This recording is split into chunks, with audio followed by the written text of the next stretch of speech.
Di zaman kegemilangan Empayar Kesultanan Melayu yang sibuk dengan aktiviti perdagangan, ada dua orang sahabat cilik sedang mencari tempat untuk berkebun. Sedang mereka mencangkul tanah, ada sesuatu yang keras dan mereka telah menjumpai sebuah peti yang penuh misteri dan rahsia. Mereka telah membawa peti itu untuk dipersembahkan kepada Sultan Cilik. Ia merupakan simpanan emas, tabung dan ilmu pendidikan yang tak ternilai.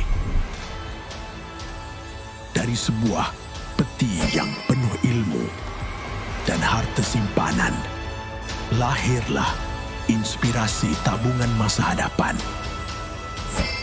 Simpan SSBN, jaminan masa depan.